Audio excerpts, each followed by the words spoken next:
時間の関係で早速発表に入ります。発表そのものは英語で、させていただきたいと思います。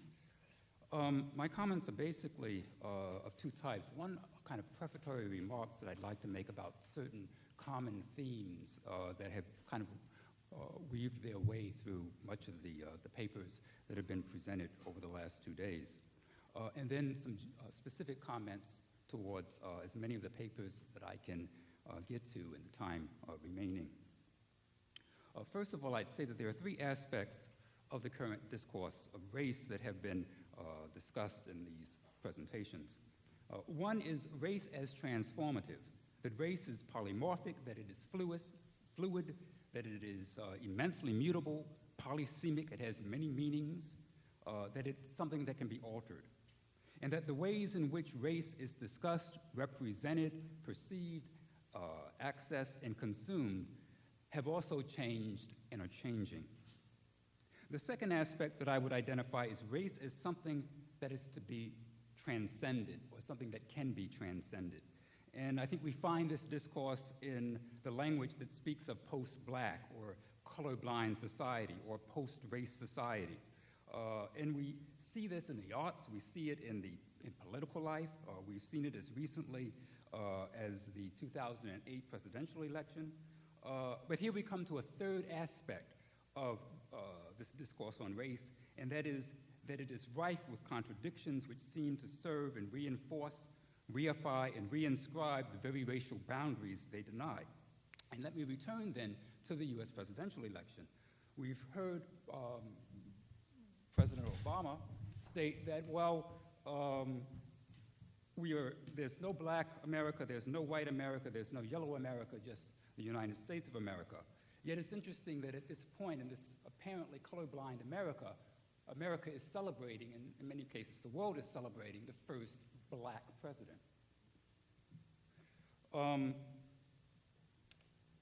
Professor Duster's keynote address spoke quite forcefully to these contradictory messages. For while the scientific basis of race has largely been rejected, we nonetheless see a revival of discourses, both scientific and popular, that attribute real and perceived differences to genetics and which consequently reify existing racial taxonomies. Gene quantum complements blood quantum in the reckoning of racial difference, with talk of genes now substituting for blood as the new racially meaningful marker of immutable difference. Although humans share 99.9% of their DNA, it is that 0.1% that still keeps alive the specter of genetically based racial difference. Both Professor Kawashima and Professor Kato have touched on James Watson's infamous remarks to the Sunday Times on the intellectual inferiority of Africans. As Professor Kato has noted, there is no little irony in the fact that Watson, as director of the Cold Spring Harbor Laboratory, spearheaded the move to devote 3 to 5% of its budget to examine the ethical, legal, and social implications of genomic research. Though its primary focus was not on how that research would impact social attitudes and policies towards race, but on those suffering from genetically transmitted diseases. An interesting omission when one considers that American medical science has often considered blackness a pathology in need of a cure. It was, after all, the 19th century physician Benjamin Russ, a slave-owning abolitionist, who regarded black skin as a hereditary disease, a form of leprosy in need of a cure, and who disapproved race mixing on the grounds that it would, quote, infect posterity with the disorder. Also ironic and symptomatic of the contradictory nature of the discourse of race is the fact that not long after Watson's statement, it was reported by The Independent, another British newspaper, that, quote, scientist who sparked racism row has black genes, end of quote, noting that an analysis of Watson's own genome, quote, showed that 16% of his genes were likely to have come from a black ancestor of African descent. A second running theme throughout these papers is resistance. Professors Takezawa, Kurokawa, and Kawashima all raised the question of the artistic response to the anti-racism struggle and the role of popular culture in representing and resisting categories of racial being. They also raised questions about what constitutes acts of resistance and the degree to which such acts may be complicit in systems of oppression, serving to reify and reinforce existing stereotypes. The issue of resistance is also raised, I should say the tenacity of racial thinking is also raised in Professor Lee's paper.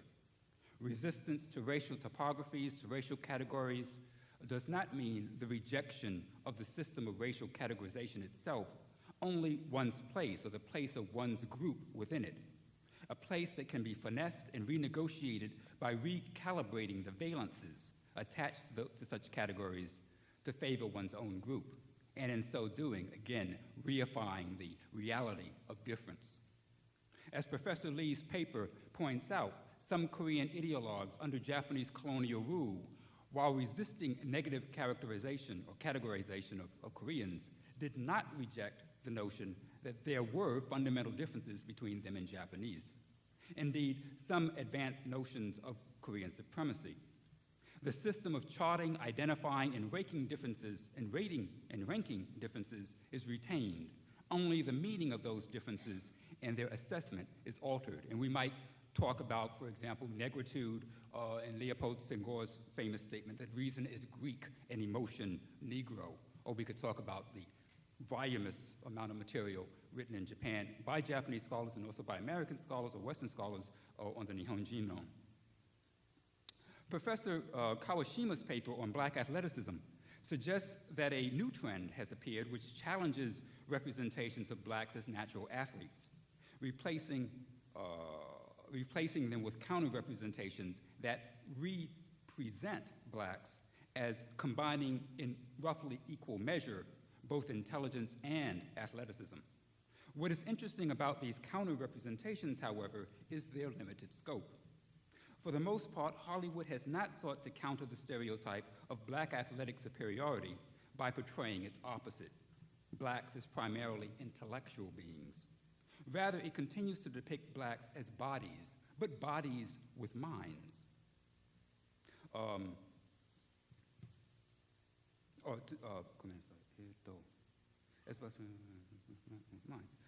Now invested with minds to some degree.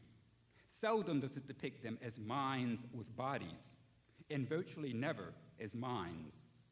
While Hollywood films are rife with images of black athletic accomplishment and have come to show the intellectual side of black athletes, there are very few cinematic representations of black intellectuals, scholars, scientists, writers, or for that matter, geeks or otaku. In American popular culture, a black nerd is an oxymoron, an ontological implausibility. This raises the issue of invisibility and the fact that only certain aspects of minority experience are presented for consumption, and as such, come to be seen as real or defining the group being depicted. The issue of the gaze and its relation to resistance also resonate in the papers of Professor Takezawa and Kurokawa, and their attempts to transgress, if not transcend, racial boundaries and the stereotypes that mark those boundaries. The artist often must acknowledge the reality, the ontological weight, the burden of representation of those very boundaries. Indeed, it is precisely the burden of these restrictive expectations that they attempt to resist through their art. It also points to the fact that concepts of art are themselves implicitly embedded in webs of social, or rather racial, signification. Art, we are told, is or should be raceless. It is universal, not particular, transcendent, apolitical, non-ideological. It is the product and process of humanity, and it is the product and possession of humanity, not of any particular human collectivity. That is, only those who are conceptually without race, who are white and by default universal, can produce art.